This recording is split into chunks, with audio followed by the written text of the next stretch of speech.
Jakob leaves Beersheba to Haran and stops to sleep on a rock and dreams of a ladder that reaches the sky, and angels climb it, and God promises him success and protection. Yaakov pours oil on the rock and calls the place Bet-El, and takes a vow that if he'll return safely, he'll build a house for God and give a tithe of his property. When Yaakov reaches Haran's well, he sees a group of lazy shepherds and asks them about Lavan, and they point to his daughter Rachel, who is approaching with the herd. They explain to him that they're waiting for all the shepherds to gather so they can together remove the heavy rock covering the well. Yaakov sees Rachel and is excited. He removes a gigantic rock and kisses Rachel and cries. Lavan employs Yaakov, who offers him to work for 7 years in exchange for his daughter Rachel.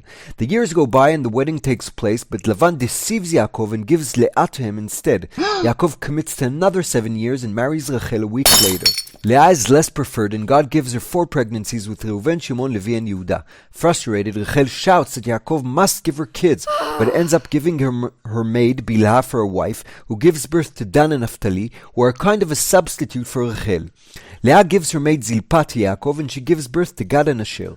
Reuven picks a plant called Dudaim for his mother Leah, but Rachel wants them and gives her night with Yaakov to Leah.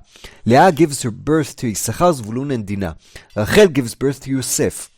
Yaakov makes a deal with Lavan that irregular sheep and goats that are brown or have spots or patches on them will be Yaakov's share, while the white ones will be for Lavan.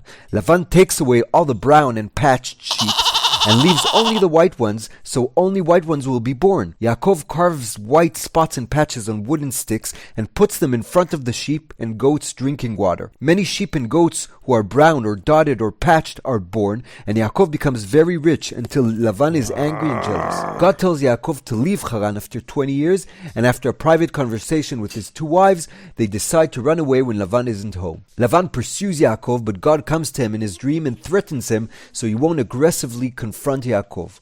Lavan blames Yaakov for going without saying goodbye and accuses him of stealing his statues.